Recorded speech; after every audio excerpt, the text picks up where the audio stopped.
Hi everyone, Armoured Pants here, and I have another video for you in the French line. This is the French Premium, the Tier 7, the AMX 1357.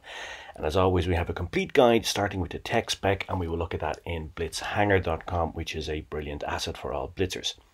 Now, firstly, let me say, this is a great light tank, and it's a brilliant premium tank. I really like it, I have to say. In fact, I would say I love this tank. It's brilliant fun. Gets around the map really well. It's fast, mobile, agile, everything a light tank should be. Has a fantastic gun. It may not seem so when you look at it because it's 57mm, which seems low for a tier 7, but it really does the job. And what's fantastic about it is it has 6 shots in the magazine, and the shell reload time is 1 second. So basically it takes 5 seconds to unload the entire magazine into the back of something, and it does anything from 500 alpha up, which is pretty impressive, right? Each shell doing around 90 damage. And okay, 57mm gun, it is not going to pen a lot of heavy tanks front on, but then you should not be doing this in this tank. This is not a tank for taking on heavy tanks to the front. This is an ambush tank. It's lightning fast, as I said. It handles beautifully, I mean really beautifully. It just gets around the map so well, up, down. It's really fast. And it's just beautiful tank to play. It has no armor whatsoever, absolutely none. So you are going to be penned by everything. So just forget about trying to bounce shots in this thing. If you get a lucky bounce, it's because you're moving fast and it hits one of the angles on the armor. But you are not going to be able to bounce shots in this in any way, shape or form. You can see here when we look at the external modules that the tracks are exposed. So therefore I would run 2 repair kits, because believe me, you do not want to be caught out in the open in this tank. You really don't. You will just get HE spammed at you and you will die very quickly. So run those 2 repair kits, because you don't need the engine accelerator in this thing. It's fast enough as it is. And you will experience that when you drive it. It is really a Formula 1 car of Blitz. Formula 1 tank of Blitz, let's say. You can see here front on, nothing, there is no armor, so forget about that. I mean, really in this tank, how I played is I spot, scout, and I ambush in it. Come up behind things, come onto the side of things, use your speed. If you're playing Supremacy, try to cap the nearest base to you first, then go to spots on the map where you can spot, scout the enemy, and then try to get in behind them, around them, come up behind, clear them. If you've watched the light tank guide that we have on channel, you'll know all about that when we discuss the role of a light tank in the game. If you haven't watched it, then I would suggest you do watch it, especially if you're thinking about getting this tank whenever it becomes available again.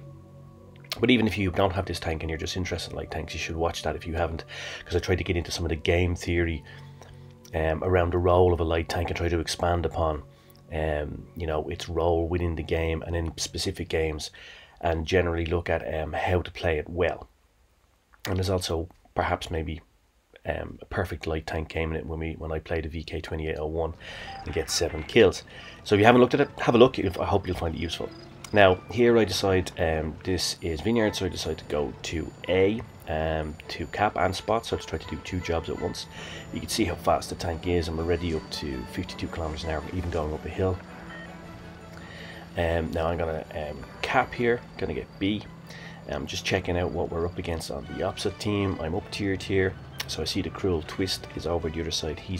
Because they capped so early, I'm thinking that perhaps he's there, because he's so fast. Now I decide to go, I'm going to go head towards C, support the allies at C, and I'm going to try to spot while I'm on my way there. As you know, light tanks have, and this is no exception, have active camo when they move. They're the only tank type that has this.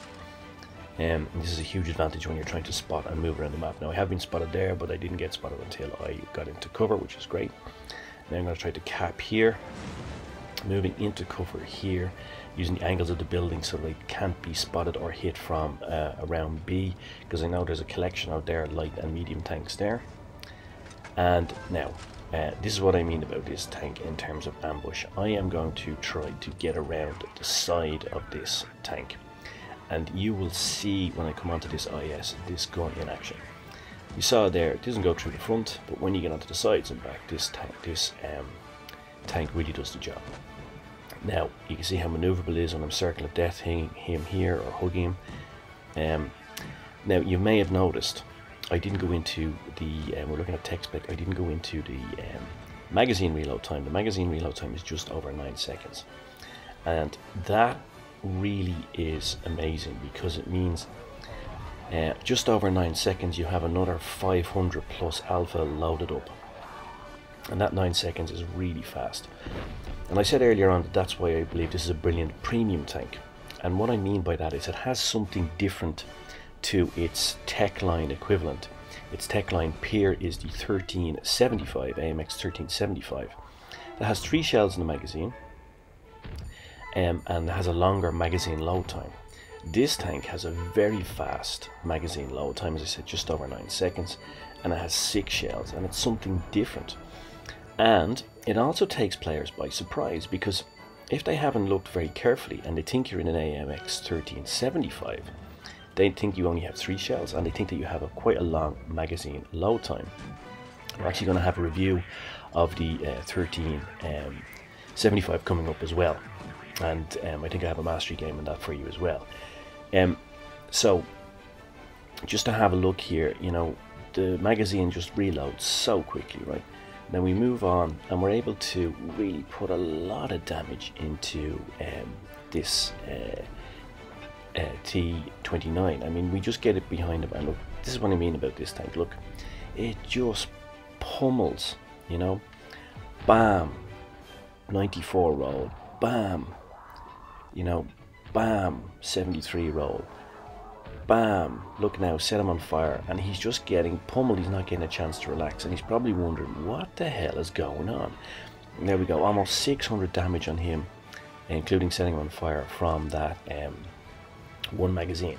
And that is the beauty of this tank. Once you get up behind something or whatever, get into a brawl with them, you can use your speed to stay out of trouble, you are going to just rip them to shreds.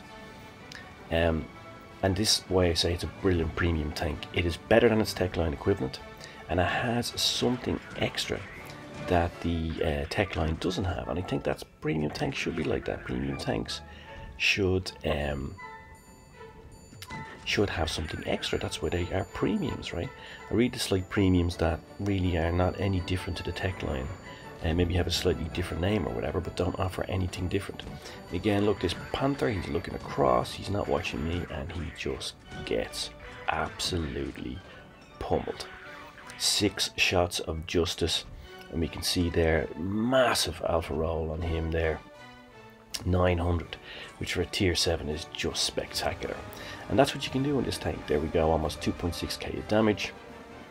And we see, and we saw in this game exactly how to play this tank to its attributes, playing to its strengths, moving quickly around the map, going to spot, going to scout, getting in behind and around the enemy, not facing in front on, because that's not what this tank is for, getting in behind him and then just unleashing that 6-shooter of death into the back of a tank or the side, and you will just create havoc.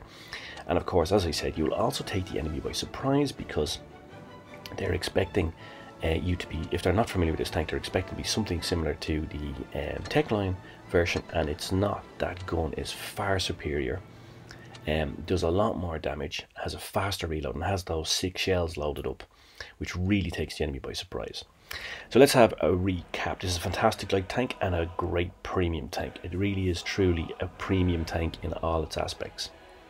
Credit coefficient is 145%, which is kind of average for its tier, but nonetheless it will earn you a decent amount of credits. It's super fast, it's beautifully agile. You will love playing this tank. If you love light tanks, you will love this tank. There's nothing to criticize it about in terms of a light tank performance. It's perfect for spotting, and you will get scouting badges all day long in this thing if you play it right. Ambush tactics are the best thing for this. Don't go front on in this tank. That is not what this tank is for. Don't let yourself get hemmed in or rammed. And the auto loader, wow, it is just a pummel machine. Just boom, boom, boom, boom, boom. 6-shooter justice, delivering justice all day long. Circle of Death Master, as I said, that 6-shooter justice just surprises the enemy. Fast reload on the clip compared to its tech line equivalent, the AMX 1375, which will take the enemy by surprise. Can't emphasize that enough. And keep moving in this tank. Stopping is dropping. You do not want to be caught static in this tank or hemmed in. Keep moving. That is its strength, that and its gun. So all that's left to say is cheers, Mush. Thanks for watching. I hope that you enjoyed it. I hope you found it useful, and pants off.